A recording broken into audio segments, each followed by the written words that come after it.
बिस्मिल्लाहिर्रहमानिर्रहीम।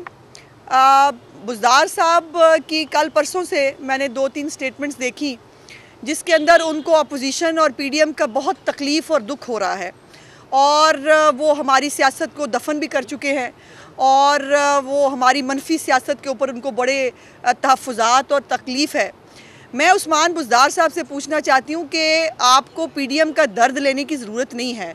बुज़दार साहब, आपको गलती से शहबाज शरीफ लगाया गया था पंजाब के अंदर और आपको शहबाज शरीफ के नाम की शीन ही पूरी कर देते, कोई काम तो कर लेते। हाँ आप ये, लेकिन मुझे किसी ने कहा, कल मैसेज भेजा, उन्होंने कहा बार बार बुज़दार साहब को तनकीद का निशाना बनाती हैं तो आप कहती हैं वो काम नहीं करते। तो उन्होंने एक जो है वो पाकिस्तान को, लाहौर को ख़ास तौर पे पहले नंबर पे ले आए हैं, तो उनको शाबाश मिलनी चाहिए।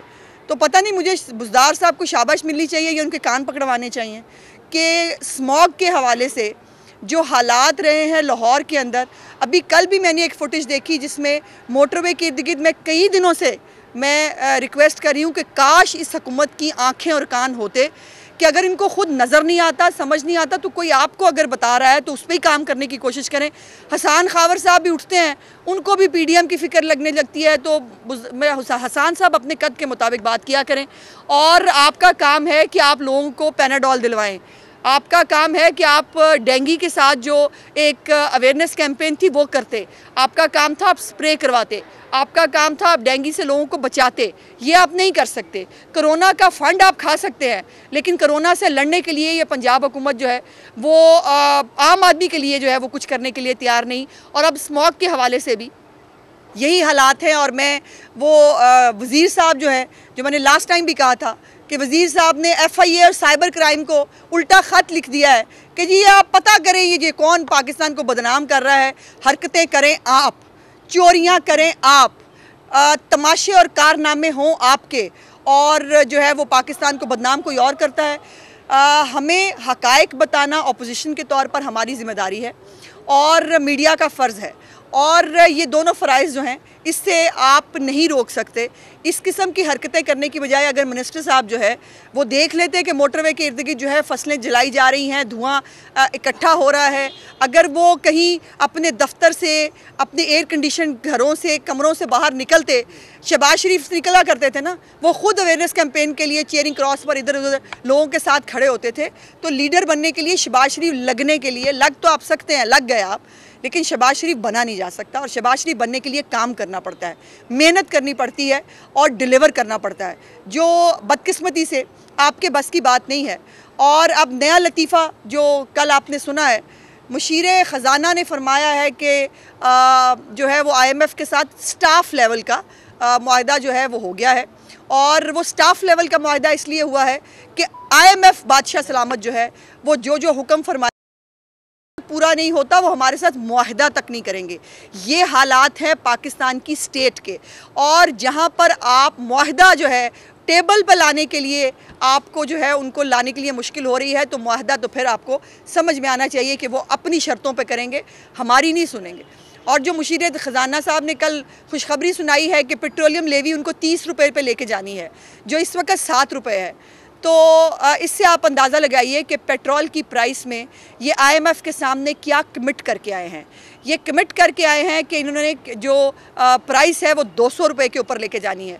पेट्रोल की प्राइस जो है वो पाकिस्तान में 200 रुपये के करीब जो है वो इनको लेके जाने है। इसी तरह डॉलर की जो है वो प्राइस के ऊपर, अफसोस की बात यह है कि इमरान खान साहब की पहले जब वो क्रिकेट खेलते थे तब भी जुए का इल्ज़ाम लगता था, और आज जब वो हुकूमत में है तब भी डॉलर के हवाले से या बाकी मामलात से जो है वो सिट्टे का और इसकी बात होती है, जो बड़ी तकलीफ़ दे है और अनफॉर्चुनेट है। और इसके साथ जो अब महंगाई का सैलाब आएगा, अभी बिजली की कीमत में बाय द वे इजाफ़ा होना है। और ये आपको याद रखना चाहिए कि चूँकि हम नए पाकिस्तान में रहते हैं, तो वो पुराना पाकिस्तान जिसमें लोड शेडिंग ख़त्म करने के लिए, जिसमें इंफ्रास्ट्रक्चर बनाने के लिए, मोटरवेज़ बनाने के लिए, दहशतगर्दी ख़त्म करने के लिए जो है वो कर्ज़ा लिया जाता था अपनी शर्तों पे। वो जो है वो कर्ज़ा होता था, उसके ऊपर इतना बड़ा कैलकुलेटर होता था इमरान खान साहब के सामने, और रोज़ खड़े होकर बताते थे बच्चा इतने का मरकरूज़ हो गया हर पाकिस्तान में पैदा होने वाला। और आज आलम यह है कि नए पाकिस्तान में उसी कर्ज़े को अब पैकेज कहते हैं, और वो पैकेज के ऊपर जो है वो खुश भी होना चाहिए, पैकेज के ऊपर लुटियाँ भी डालनी चाहिए। और पैकेज बहुत फ़ख्र की बात होती है कि पाकिस्तान को अब IMF से जो है वो पैकेज मिलने वाला है। इससे अंदाज़ा लगाइए कि IMF के पास तमाम हुकूमतें जाती रही हैं और IMF के पास जाना कोई नई अनहोनी बात नहीं है, लेकिन पॉइंट यह है कि IMF की शराइत पर सरनगू करना, अपनी आवाम को उनके सामने ज़िबा कर देने का वादा करके आना, ये तकलीफ़ दे बात है। और इससे जब हम कह रहे थे कि गवर्नर स्टेट बैंक जो हैं वो भी उनके मुलाजिम हैं और मुशीर ख़जाना साहब का भी एक, आपको पता है, IMF के साथ एक ताल्लुक़ और वो रहा है। और अभी जो 33 मशहूर ज़माना बिल पास किए गए हैं, उसके अंदर स्टेट बैंक के हवाले से जो एक बिल पास किया गया है वो इट्सेल्फ बहुत ख़तरनाक है, जिसके अंदर आप स्टेट बैंक को किसी बात पे पूछ नहीं सकेंगे और स्टेट बैंक आपको मालूम होना चाहिए कि डायरेक्टली कहाँ रिपोर्ट करेगा और क्या होगा। पाकिस्तान के लिए बहुत बहुत मुश्किल और तकलीफ़देह हालात है और इसकी तब की सिर्फ की ज़िम्मेदारी एक शख्स, सिर्फ एक शख्स, और वो है इमरान खान, उसके ऊपर आयद होती है। इस आदमी के छोटा काम कूड़ा उठवाने से लेकर मतलब फॉरेन पॉलिसी और ये IMF के मुआहदे तक ये शख्स कुछ भी करने में कामयाब नहीं हो सका। ये सिर्फ पाकिस्तान की आवाम को तकलीफ़ दे सकता है और पाकिस्तान को जो रुलाने की उसने बात की थी, हमें रुला लेता तो शायद हम बर्दाश्त कर जाते, लेकिन वो रुलाने की बात सिर्फ हमारे लिए नहीं की थी, उन्होंने पूरी पाकिस्तानी कौम को रुलाने का वादा किया था और जिसके ऊपर वो पूरा अमल कर रहे हैं इस वक्त। ये बताइएगा कि पंजाब हुकूमत से बल्कि PTI से अवाम तो मायूस हो चुकी है, लेकिन अपोजिशन भी कुछ नहीं कर रही। PDM ने लॉन्ग मार्च का ऐलान करना था, वो भी नहीं हो सका। तो एक तरफ जो अवाम हुकूमत से मायूस है, अपोजिशन से भी मायूस है। आप नहीं समझते कि हो गई है, ना घर इनको भेज रहे हैं? देखिए, जमहूरी जो सेटअप्स होते हैं, चले ये जमहूरी हुकूमत ना भी सही, लेकिन जमहूरियत के नाम पे लाई तो गई है और उनको निकालने का एक जमहूरी तरीक़ाकार होता है। अगर हम भी इमरान खान बन जाएँ तो इमरान खान में और हमारे बीच में नए और पुराने पाकिस्तान में जो रिवायात का, अखलाकियात का जो फ़र्क है उसको रहना चाहिए। मैं समझती हूँ कि आवाम हमसे मायूस नहीं है, लेकिन आवाम को वो कहते हैं ना कि खुदा भी इस कौम की हालत नहीं बदलता, ना हो जिसको ख्याल खुद अपनी हालत के बदलने का। तो आवाम को बाहर निकलना होगा, बताना होगा इस डमी वज़ीर आज़म को कि हमें इसके ये जो तकलीफ़ ये दे रहा है, जो जिस तरह से हमें सरेंडर कर दिया इसने IMF के सामने, वो नाकाबिले बर्दाश्त है। हम तो अपनी कोशिश कर रहे हैं, आज भी PDM की मीटिंग हो रही है और उसके अंदर सरबराही इजलास में जो भी फैसले होंगे वो शाम तक इंशाल्लाह आपके सामने भी आ जाएंगे। हम तो पहले भी लड़े हैं, जेलों में भी गए हैं, मारे भी खाई हैं, तमाम सोबतें भी भुगती हैं, हम तो कर ही रहे हैं। लेकिन अब अगला फ़र्ज़ जो है वो आवाम का है। आवाम को अब अपोजिशन के साथ शाना बशाना खड़ा होना होगा।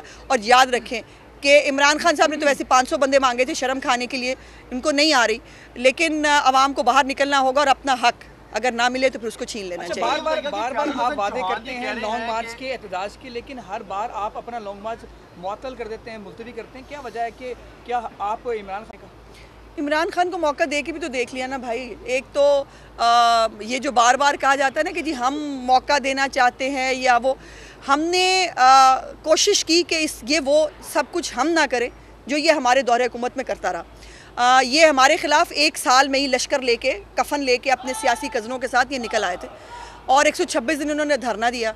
और लेकिन हमने जितनी भी स्ट्रगल जमहूरी तौर पर देखी है, हमें तो उसने उलझाए रखा है हमेशा। जो बोलता है, जिसकी ज़बानबंदी करनी है उसको अंदर डाल दो, उसके ऊपर केस बनाओ, और वो आप देख चुके हैं। कभी FIA को इस्तेमाल किया जाता है, कभी NAB को इस्तेमाल किया जाता है, कभी बाकी इदारे इस्तेमाल किए जाते हैं। और लेकिन हर रात के बाद सुबह होनी होती है। सो अब तमाम चीज़ों के बाहर आने का और हक़ाइक़ के खुलने का वक्त है कि किस तरह से हमारे ख़िलाफ़ एक कैंपेन की गई और मियाँ साहब को जो है वो जानबूझकर इमरान खान को लाने के लिए जो है वो सज़ा दिलवाई गई। सो इसका अब ज़ाहिर है कानून और अदालतें जो हैं उनको इसका फ़ैसला करना। कि शहबाज शरीफ साहब जिस तरह सियासी बसीरत से काम ले रहे हैं, जो ही वो एक स्टेप आगे जाते हैं तो पीपल्स पार्टी को पता नहीं क्या हो जाता है। बिलावल साहब का बयान आ जाता है या जो उनके जो छोटे मोटे तर्जुमान हैं वो शहबाज शरीफ को तनकीद करने का निशाना बनाना है। तो बिलावल साहब को क्या मशवरा देंगे कि शहबाज शरीफ साहब वाली महारत का इस्तेमाल करें बजाय इस तरह? मेरा ख्याल है बिलावल साहब के पास अपने वालिद साहब की काफ़ी महारत मौजूद है और उनको शहबाज साहब के पास जाने की ज़रूरत नहीं। आसिफ ज़रदारी साहब काफ़ी हैं महारत उनको देने के लिए। और मैंने पहले भी कहा था हमारा हदफ PTI है, हमारा हदफ पीपल्स पार्टी नहीं है। और उनको ज़रूरत है रेलेवेंट होने की पंजाब के अंदर। हमें उनको रेलेवेंट नहीं करना पंजाब के अंदर। चौहान ये कहते हैं कि अगर उस्मा बुखारी चाहते हैं कि मैं जेल चला जाता हूँ, मैं जेल चला जाऊँगा। नहीं, वो ससुराल थोड़ी है जिसमें आप अपनी ख्वाहिश से जाएंगे। उसमें तो बेटे आपको जाना पड़ेगा, जो किया है उसका जवाब देना पड़ेगा। वो केस तो बनेंगे, और जब वो केस बनेंगे तो मेरा प्यारा भाई जेल भी जाएगा, लेकिन उसको पहले दिन खाना मैं खुद भिजवाऊँ, खाना मैं भिजवाऊँगी। मैडम ये बताइए, ये जो एक वीडियो आई है, ऑडियो, अभी वीडियो आनी है, सॉरी ऑडियो आई है, वीडियो आनी है, तो क्या कहेंगे इसलिए आप? ये देखिए आपने, वो ठीक है, ये जाली है, ये असली है? देखिए, प्रॉब्लम यह है कि इमरान खान साहब को जिसने जाली सादिक और अमीन बनाया, अब इमरान खान और उसके सारे तर्जुमान मिलके उसको जाली सादिक और अमीन बना रहे हैं। सो ये जो सादिक और अमीन का जो ये म्यूज़िकल चेयर है ना, इसको इस तरह से ना इमरान खान की सदाकत और अमानत काबिल कबूल हुई पाकिस्तान की आवाम के लिए, इवन दुनिया के लिए भी, कि जिस शख्स ने 300 कनाल का बनी गाला जो है वो तोहफे में लिया अपनी साबका अहलिया से, और जिसकी कोई ज़राए आमदन नहीं है, वो सादिक और अमीन डिक्लेयर हुआ, गो उसके ऊपर ज़कात और खैरात खाने के अभी भी इल्ज़ामात मौजूद हैं। और उस वक्त दूसरी तरफ साकिब निसार साहब भागते क्यों हैं? उनको बड़ा शौक़ था, अगर आपको याद हो कि जब वो सीट पे थे तो उनको बड़ा शौक़ था बड़ी बड़ी बातें करने का, इसको पकड़ लो, इसको ये कर दो, वो एक, मैं वो बड़ा लफ्ज़ नहीं बोलना चाहती, लेकिन तकब्बुर और गरूर की वो स्टेज पे थे कि जहाँ उनको कीड़े मकोड़े लोग नज़र आते थे।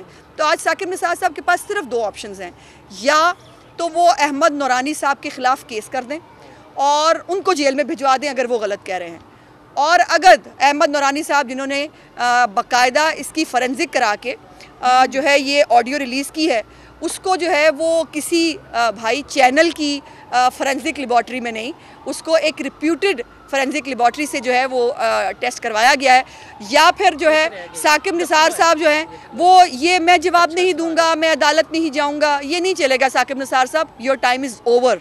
अब आपको अपने किए हुए तमाम अमाल का जवाब देना है। अभी जो आपने पब्लिक के साथ किया, जो PKLI के साथ किया, जो आपने पंजाब के प्रोजेक्ट्स के साथ किया, अभी वो बहुत बात की बात है। अभी पहले जो आपके सियासी मकासद थे जो आपने किए, अभी पहले आपको उसका जवाब लेना है। सिंध के ख्वाजा सराव ने बड़ी तादाद में पीपल्स पार्टी में शमूलियत अख्तियार की है और ये कहा है वो बिलावल को वज़ीर आज़म देखना चाहते हैं, जबकि हमने एक रिपोर्ट की है जिसमें पंजाब के ख्वाजा सराव कहते हैं कि इस मुल्क की तकदीर मियाँ नवाज शरीफ भी बदल सकते हैं, अगर वो वापस ना आए तो हम लंदन पहुंचेंगे उन्हें पाकिस्तान लाने के लिए। तो क्या कहेंगे? अब तो ख्वाजा सराव भी मैदान में आना शुरू हो गया है अपने अपने लीडर। ज़ाहिर है वो पाकिस्तान के शहरी हैं और बिल्कुल उनका भी पॉलिटिक्स में पाकिस्तान के सियासी मामलात में उतना ही रोल है जितना मेरा आपका हो सकता है, और बहुत खुशी की बात है। ये ख्वाजा सराव भी हमारे बीच में से हैं, हमारे जो है वो कम्युनिटी से हैं। सो अगर वो पॉलिटिक्स में हिस्सा लें, मेरी ख्वाहिश है कि कभी मैं किसी ख्वाजा सराव को पार्लियामेंट के अंदर भी देखूं और वो आएँ, वो अपना रोल प्ले करें। जब वो वोट डाल सकते हैं तो उनको उम्मीदवार भी होना चाहिए।